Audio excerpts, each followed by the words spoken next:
Gubernur Papua Lukas NMB menyatakan 7 sikap merespon kebijakan pemerintah yang memberi label teroris kepada KKB di Papua. Sikap pertama NMB adalah meminta pemerintah pusat mengkaji ulang kebijakan tersebut.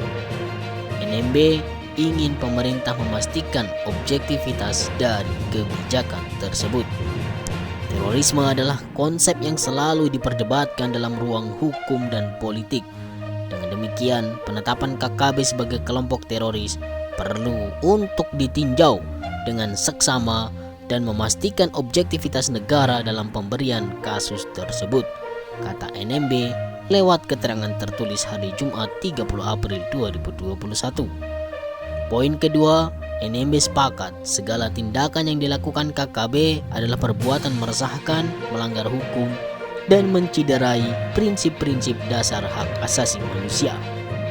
Ketiga, dia kembali mendesak pemerintah pusat dan DPR RI mengkaji ulang penyematan label teroris kepada KKB.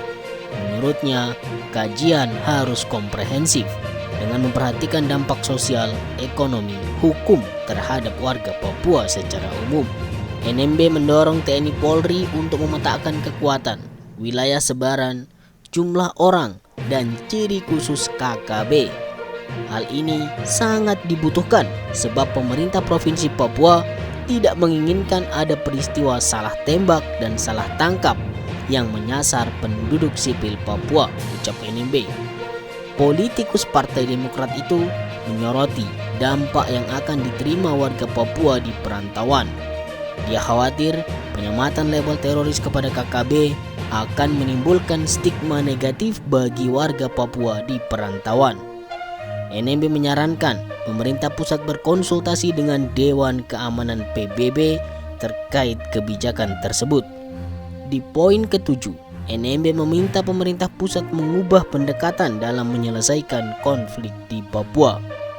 Pemerintah Papua menyatakan bahwa rakyat Papua akan tetap dan selalu setia kepada NKRI, sehingga kami menginginkan agar pendekatan keamanan di Papua dilakukan lebih humanis dan mengedepankan pertukaran kata dan gagasan, bukan pertukaran peluru, tutur NMB. Pemerintah juga menugaskan aparat keamanan melakukan tindakan tegas kepada KKB di Papua. Direktur Penegakan Hukum BNPT, Brigadir Jenderal Edi Hartono mengatakan, selama ini upaya pemerintah terbatas dalam menangkal KKB. Dengan kebijakan baru ini, pemerintah punya wewenang lebih lewat undang-undang terorisme. Ini sebabnya peluang-peluang yang selama ini tidak tersentuh yang dilakukan KKB ini diharapkan dengan kerangka Undang-Undang Nomor 5 2018 itu mempersempit gerakan, ucapan Edi pada diskusi daring hari Kamis 29 April 2021. Berita ini dilansir dari cnnindonesia.com.